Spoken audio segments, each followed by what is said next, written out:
Hi Sven. So in our last video we talked about the adjustment mechanism of the mirrors in Y direction and how they can translate a single mirror and rotate a single mirror across one of its axes. Now we made an effort to remove those from their nominal position. Could you explain to us maybe how these components are set up, what they consist of, and what the functions of the individual parts are? Yes. So, as you remember, we have this elliptical mirror, which is curved, and on the back side we have a straight carrier. This means that in the middle of the guide, our mirrors will be much closer to the carrier than they are on the ends of the carrier or of the mirror. And here we are at the end of a carrier. So that means we have a fairly big distance to the carrier. And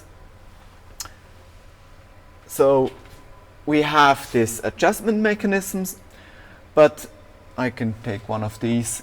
Those are fairly complex and expensive to manufacture parts, and therefore we decided that we want to make them as economic and cheap as possible and standardize them, and to compensate basically with this distance difference with easy to manufacture and cheap spacers between the carrier and the mirror.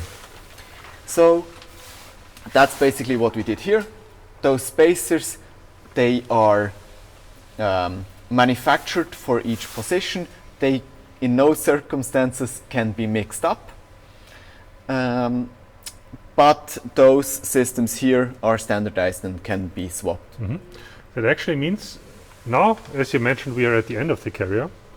So in order to keep the form of the ellipses, these spacers are actually a bit thicker than spacers at the center of the Selene guide.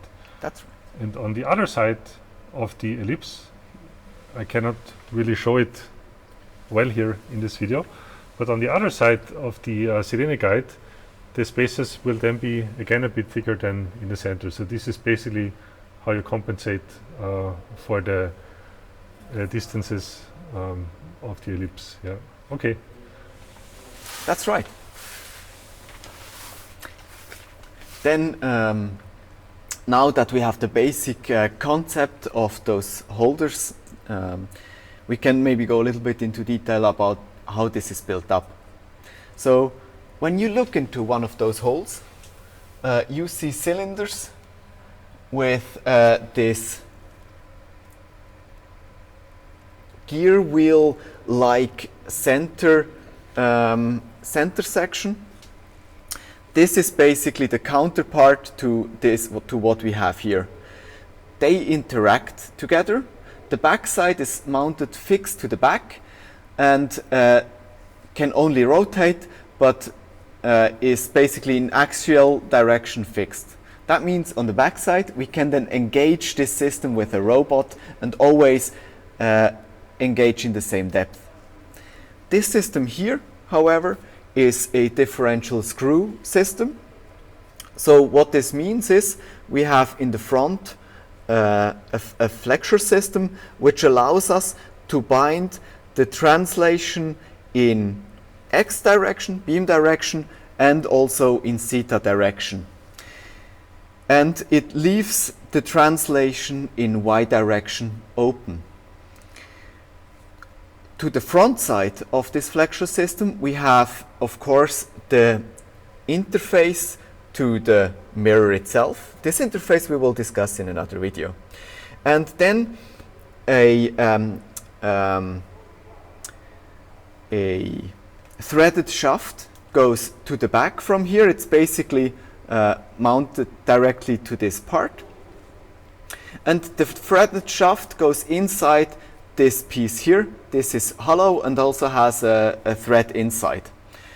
And on the outside, if you look at the flexure, to the other side of the flexure, we have again an inside thread in here.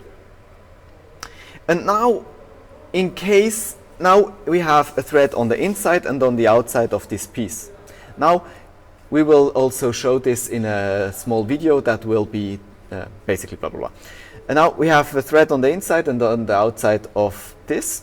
In case those two threads would have the same pitch, you could thread this in and out without changing anything about the relative position from this end to this end.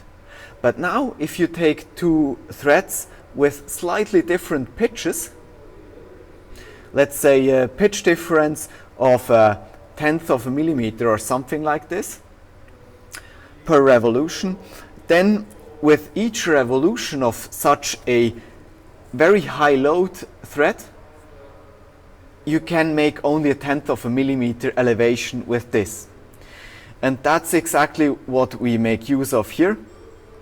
So we can have a system which is fairly rigid, which is independent of micro-stepping motors being directly, or piezo motors being directly mounted on here, which can take a high load, is durable over time, vacuum approved, radiation hard, because there are no plastic components or anything like this on, and serves our precision purposes. Fascinating. One last question. If we look at the component, there are different colors visible, which seems as if there are different materials, right, that have been used for this particular component. Can you explain which materials these are? Yes, absolutely. So basically, that's messing.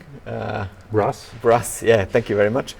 That's brass, and then here we first went here we have to go for a titanium solution for the flexuring, and we have to follow up on this video, I think.